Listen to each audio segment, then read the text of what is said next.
There's a couple things I'm working on.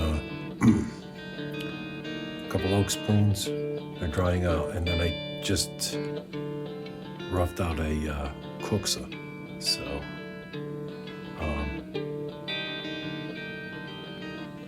don't make many Kuksas. And it's a little bulky because I'm a little nervous about blowing out the bottom, but it's all right. It's made of Norway maple.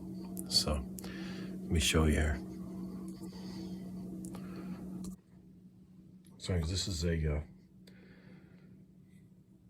oak spoon. I'm letting it dry for about 3 days. Small little one there. Be fine. Good for mountain house meals or something like that. But it's kind of a camp spoon or server or whatever you want. But I was going to let it dry 3 days, but I may let this one go 4. It's pretty green. And so I'm working on it. And I got a mulberry cutting board for the woods. I have to put the finish on that. I was going to do it today, but to put the finish on it, actually a butcher board wax on there. So, but nothing fancy, but functional. There's a reason why I'm doing that. Is kids at the camp are pulling a ham right out of the fire, right off the, putting it on the ground, cutting it. They were so hungry, so I figured I better have a little cutting board out there. So that's what I'm working on. But the Kuksa over here, that's a lot of work. I usually don't make them, but be all right. It's more bulky than I want, but it'll be all right when it's done. Functional. Capacity should be pretty good. So that's what I'm doing. I got a sharp. I use a lot of tools messing with that, and come to find out at the end, I was trying to. My martini full tang took off some that I wanted near the end. Pretty good. I tried the knives I normally use, it wouldn't work, but that worked. And then my hook knife worked really good for taking a lot of stuff off on the bottom. So, but yeah, you have to experiment. Every wood's a little different. So, got a lot of chips there, and that's for starting my wood stove. So I saved the chips. Got a lot of wood here, so. But that's what's going on. It's going to small ferro rod, and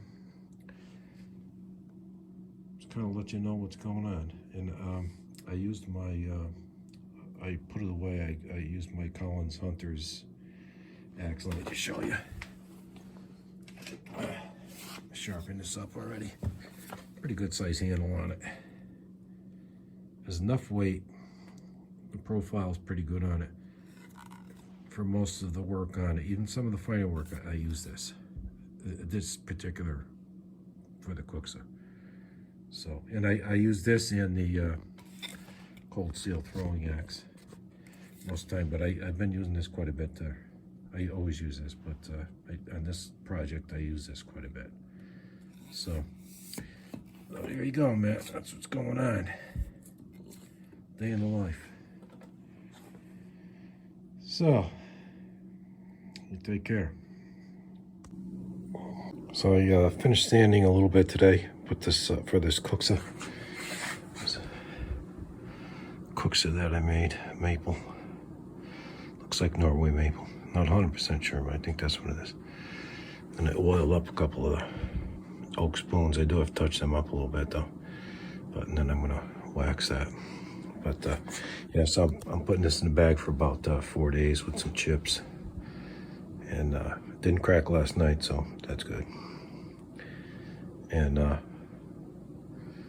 yeah, that's what we're doing. So I'll leave it there. Leave it for about 4 days. Then I'll take it out. I'm in a cellar. It's not bad. It's good down here.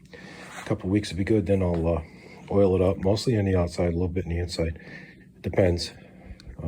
Zed Outdoors has a guy that does Kuksas. Might go by what he says. I've been, checking everybody.